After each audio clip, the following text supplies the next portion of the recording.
India की जेलों से रिहाई पाने वाले 54 पाकिस्तानी माहीगीर वाघा बॉर्डर के रास्ते जब वतन वापस पहुंचे तो इनका इस्तकबाल जज्बात से भरपूर रहा। माहीगीरों को ईदी फाउंडेशन की गाड़ियों के जरिए लाहौर से कराची के ईदी सेंटर लाया गया, जहां इनके अहले खाना पहले से ही बेकरारी से इंतजार कर रहे थे। सेनेटर के बाहर धूप में तपती सड़क पर खड़े लोग कुछ बेचैन थे, कुछ पुरुमीद थे और कुछ आंखों में आंसू लिए इंतजार कर रहे थे। ये वो खानदान थे जिनके प्यारे माहीगिरी करते हुए सरहद पार चले गए और 8 साल इंडियन जेलों में कैद रहने के बाद वतन वापस पहुंचे। मोहम्मद सलीम का खानदान भी वहीं मौजूद था। इसकी बहन रुखसाना बार बार सड़क की तरफ देखती, कभी फोन की स्क्रीन पर वक्त चेक करती, कभी आंखों में आंसू लिए खामोशी से खड़ी रहती। सलीम के बच्चे जो इनकी गिरफ्तारी के वक्त बहुत छोटे थे, आज तकरीबन जवान हो चुके थे। सबके दिल में एक ही सवाल था, अब्बू कैसे होंगे।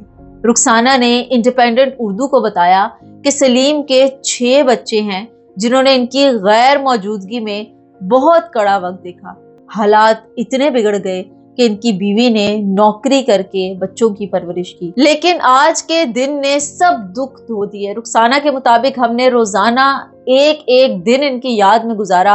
आज का दिन हमारे लिए किसी भी ईद से कम नहीं है। सलीम के सबसे बड़े बेटे मोहम्मद हुसैन, जो गिरफ्तारी के वक्त सिर्फ 9 बरस के थे, आज 17 बरस के हो चुके हैं। उन्होंने कहा, मैं अम्मी से बार बार पूछता था कि अब्बू कब आएंगे। वो टाल देती थी। फिर मुझे समझ आ गया कि अब्बू इंडियन जेल में है। मैंने अम्मी का हाथ बटाना शुरू कर दिया, लेकिन एक दिन भी ऐसा नहीं गुजरा जब अब्बू की याद ना आई हो। आज मैं उनसे गले लगूंगा और वादा करूंगा कि मैं उनका सहारा बनूंगा। दोपहर के करीब अचानक सायरन की आवाज गूंजी और सबकी निगाहें उस सिमत उठ गईं, जहां से माहीगीरों की गाड़ी आने वाली थी। जैसे ही गाड़ी रुकी, दरवाजा खुला और सब लोग अपने प्यारों से बगलगीर होने लगे।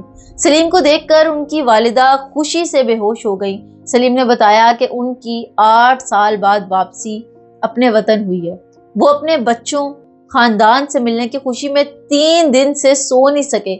सलीम का कहना था कि इंडिया की जेल में उनके साथ सलूक मुनासिब था। वो कैदी बनकर भी मजदूरी करते रहे।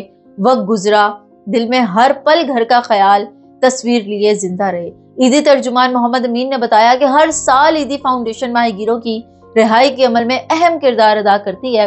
इस बार भी 54 माहीगीरों की वतन वापसी ईदी एम्बुलेंस के जरिए मुमकिन हुई। इस मौके पर फिशरमैन कोऑपरेटिव सोसाइटी की चेयरपर्सन फातिमा मुजीद ने कहा, समंदर में माहीगीरी के दौरान अक्सर पता नहीं चलता कब हदूद की खिलाफ वर्जी हो जाए। मौसम की शिद्दत, समुद्री बहाव के बायस माहीगीर अनजाने में इंडियन हदूद में दाखिल हो जाते हैं और सालों कैद रहते हैं। उन्होंने बताया कि इस वक्त भी 64 माहीगीर इंडियन जेलों में हैं। बाज़ औक़ात एक ही घर के 4 अफराद तक कैद हैं और इनके घर फाकों तक पहुंच जाते हैं। रमजान और जून जुलाई में थोड़ी बहुत मदद करती हैं। फिशर सज्जाक फोरम के सदर मोहम्मद बख्श ने इन्हें खुशी का लम्हा करार देते हुए हुकूमत पाकिस्तान से अपील की कि वो बाकी माहीगीरों की रिहाई के लिए भी संजीदा इक़दाम उठाएं।